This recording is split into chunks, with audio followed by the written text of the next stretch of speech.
Hello and thank you for watching. Today I wanted to talk a little bit about the 5 bows of Tai Chi. This is talking about the structure of the body and the 5 arches or 5 bows of the body. When they talk about that, they're talking about first the arch that's built across the chest into the arms, the arch that's through the lower abdomen down into the legs.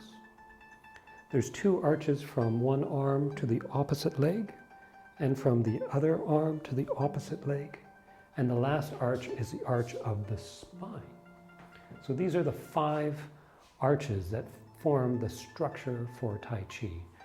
The first 2, one way of looking at it is those first 2 are primarily defensive, for defensive purposes, with Tai Chi being a grappling and throwing martial art.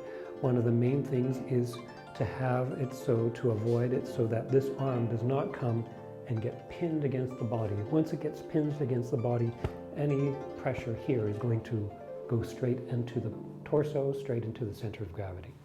Likewise with structure and the legs, any pressure that pushes in and disrupts this arch of the legs is going to make it easier to grab the person, throw them.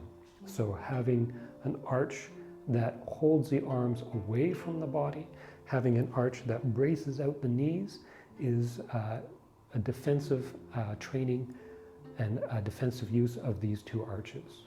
This will feel weird for people who are used to straight line martial art training such as Wing Chun, Xingyi, even karate, where a lot of the strikes are coming straight through on the midline.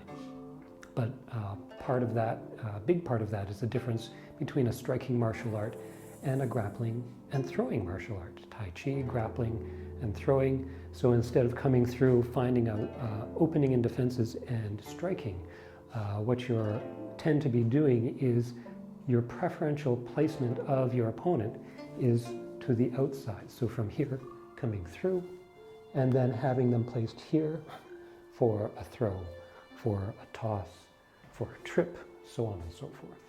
And so these arches here make more sense when you think about the use and application of the martial art, and that difference between the striking and kicking martial arts and something like Tai Chi, where it's more about close quarter grappling and tossing.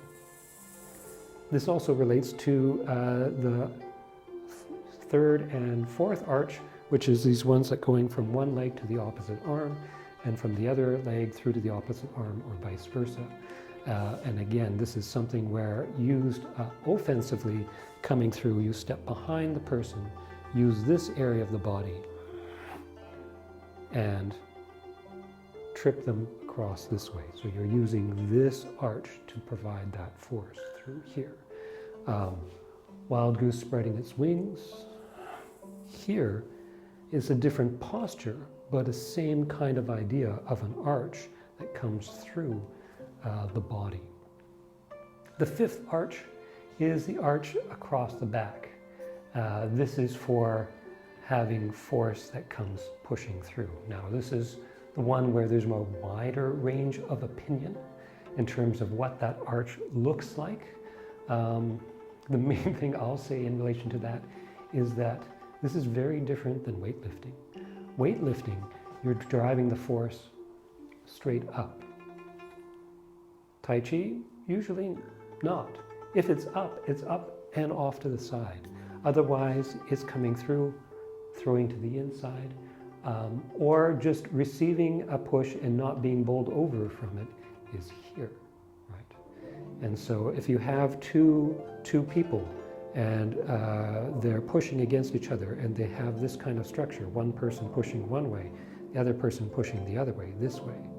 Whoever doesn't have as firm a structure through the back, if that starts to arch up, I guarantee you, of the 2 people pushing, one of them is going to be pushed back. And it's the one with the tension and lacking the bow, the inward bow through the body this way. So this structure, this push forward from the legs through to the arms requires this 5th arch.